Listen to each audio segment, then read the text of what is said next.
The Samsung Galaxy Note 2 to date is the largest smartphone on the market.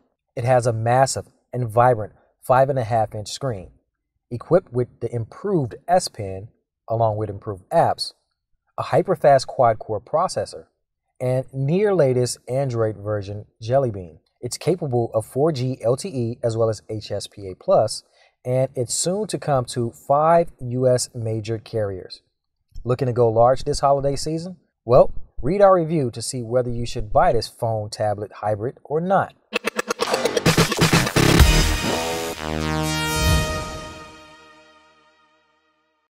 The biggest drawbacks to the Samsung Galaxy Note 2 is it really is big. It may be too big for some. It also can be considered too expensive.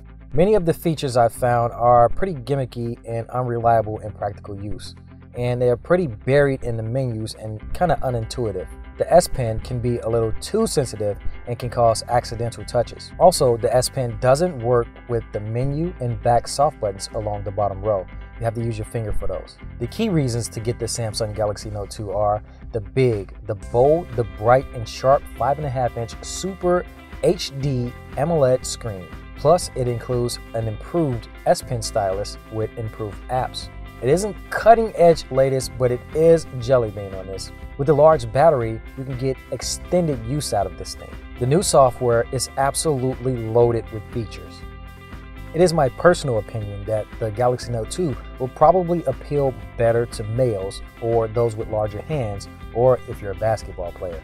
I've also seen a lot of women appeal to this because they have a place to put this in their purse. It definitely appeals to those who really like to use a stylus on their phone or tablet device. It's great for note-taking, scrapbooking, or I've seen a lot of enthusiasts that really love the extended space that you get with a larger screen. Looking at the design of the device, it's very much just like the S3. It's just much larger with not as many curves. It's obviously more thicker to hold the larger battery, as well as the stylus that is in the bottom right corner. And at first I was worried that this could slip out, but it's very snugly tucked. You can't help but see that 5.5 Super HD AMOLED screen. It has 1280 by 720 pixels resolution. Naturally, when these devices start to get large like this, the battery starts to drain faster, but included is a 3100 milliamp battery, and it more than takes up for some of that slack. Let's talk about the S Pen. It's improved from the last time, whereas it's not round all the way. It's round most of the way and flat on one side. This avoids from rolling off of a table.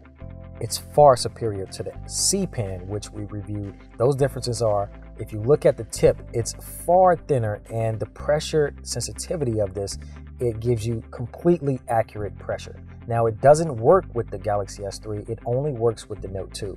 Conveniently, when you pull the S Pen out, and if you don't have your pen passcode on your phone, when you pull it out, it'll open the S Note app to get you started to go and start drawing, writing, or anything like that. You'll notice that there is a button on the new S Pen, and when you press it and draw a line straight up, you'll invoke what's called quick commands. With these, you can draw a symbol along with the word weather and pull up the local weather. Just the same as you can send an email, look up maps, call someone, or even send a text. Now, my earlier complaint about the pressure sensitivity being a little finicky in places is due to a feature called Air View. Now, on most other places where it's not needed, it tends to invoke some of the clicks that you don't want. So it's a little bit of a learning curve to get used to that. However, when you use Air View where it's intended, it's awesome sauce. For example, I don't use the email app, but if you do, you can look at your email list and just hover the pen about 1 centimeter away from any of your email, and it'll give you more content. Do this also in the gallery app, and you can preview pictures in an album, or if you're watching a video stored locally on your phone, not those on YouTube, but those locally, you can scrub through the video and get a good preview. How awesome is that? Samsung has really made this device about note-taking and scrapbooking. For example, you can crop virtually anything from a picture or a web page and drop it into the scrapbooking app and go back and do some notation later. My overall opinion of the S Note app is that it's okay. Yes, it brings many new features. However, I find it a bit rigorous. Maybe it's me, maybe it's the learning curve, but accidental handwriting marks, moving around, or even moving elements, constantly switching back and forth between modes, it can get tedious. However, if you're dedicated, it can become rewarding. Since this is a new Galaxy device, it does include S-Voice, which is Samsung's version of Siri. It can create appointments, send text messages, call folks, and a whole lot more. Also, since this has Jelly Bean, you get Google Now. Please note that you have to update your Google Search app in order to get access to Google Now. You do lose that convenient swipe up to invoke Google Now, but you do get all of the goodies that come with that, that being superior voice recognition and a superior voice search assistant. The cameras on this device are superior. On the front, there's a 1.9 megapixel camera, capable of 720p video calling or vanity shots. On the rear, you have an 8 megapixel camera capable of full 1080p HD recording. And for you pros out there, you can dial into the settings and really get some DSLR-like experiences out of this device. Just like the S3, you get all of the photo goodies like burst shot. Just press and hold the shutter button to swiftly take 6 pictures per second up to 20. You get best shot. Take up to 8 photos, and the software will help you pick the best one and toss it, or not. Face detection, panorama, share shot, HDR, and buddy photo share.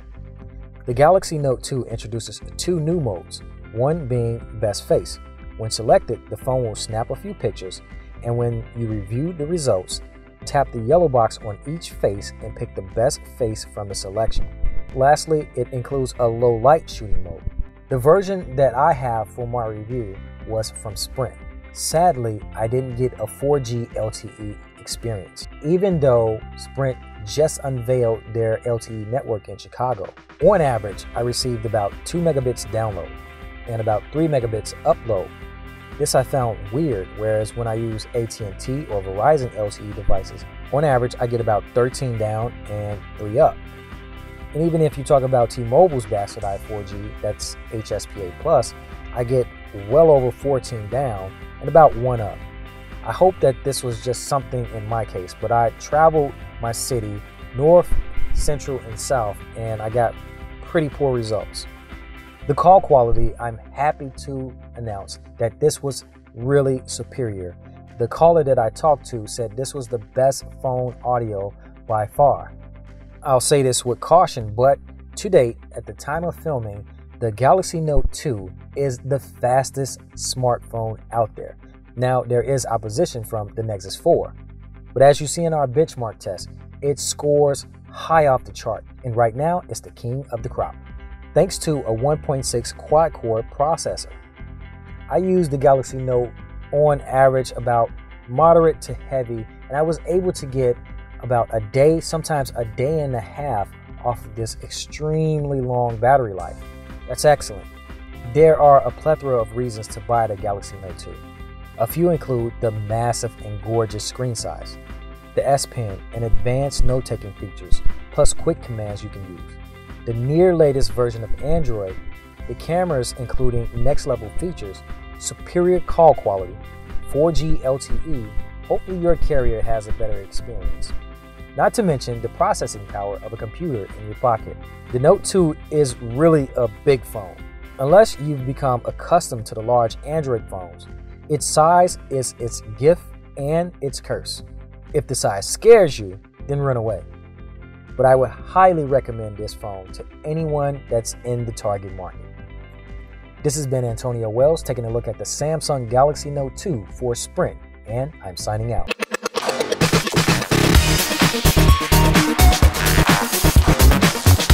Don't forget to subscribe to our channel. If you like this, hit the thumbs up button and hit us up on Twitter, Facebook, and Google+.